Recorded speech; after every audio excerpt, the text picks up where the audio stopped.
একজন ভুয়া জ্যোতিষী একটি পার্কের ভিতরে রাস্তার ধারে একটি তেঁতুল গাছের নিচে বসত। সে অন্যান্য বিভিন্ন বিক্রেতাদের সঙ্গেও বসত। সে তার কপালে পবিত্র ছাই ও সিঁদুর মেখে এবং গেরুয়া রঙের পাগড়ি পরে এক অদ্ভুত চেহারা তৈরি করেছিল।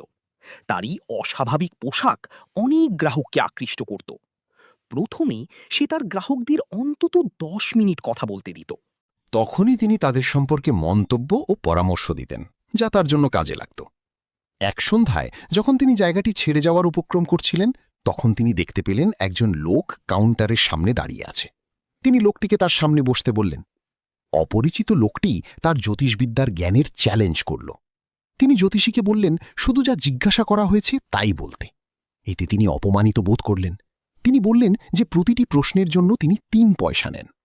লোকটি একটি আনা ছড়ে দিয়ে বলল যদি তিনি ভুল করেন তাহলে সে তার টাকা সুদ সহ ফেরত নেবে। জ্যোতিষী প্রথমে 5 টাকা চাইলেন এবং পরে 8 আনা যদি তার ভবিষ্যৎবাণী সঠিক হয়।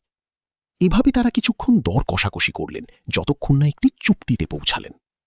লোকটি যখন একটি সিগার ধরালো তখন জ্যোতিষী তাকে চিনতে পারলেন। তিনি লোকটিকে চিনতেন। সে একই গ্রামের, যাকে তিনি ভেবেছিলেন তিনি মেরে ফেলেছেন। তারপর তিনি এমন সঠিকভাবে সবকিছু বলতে শুরু করলেন যে লোকটি অবাক হয়ে গেল। তিনি তাকে বললেন যে লোকটিকে সে খুঁজছিল সে 4 মাস আগে মারা গেছে একটি লরির চাপায়। আসলে সে লোকটি জ্যোতিষী নিজেই ছিলেন। তিনি নিজের জীবন বাঁচাতে চেয়েছিলেন সেই লোকটির কাছ থেকে।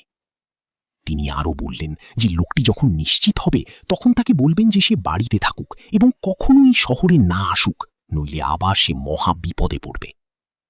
এরপর জ্যোতিষী প্রায় মাঝরাতে বাড়ি ফিরলেন। তিনি তার স্ত্রীকে বললেন যে তিনি এখন স্বস্তি পেয়েছেন, কারণ তিনি আর একজন খুনির বোঝা বহন করছেন না। অনুবাদটি মূল টেক্সটের কাছাকাছি রাখা হয়েছে। যদি কোনো অংশ আরও সহজ বা সাহিত্যিক ভাষায় চান, জানান।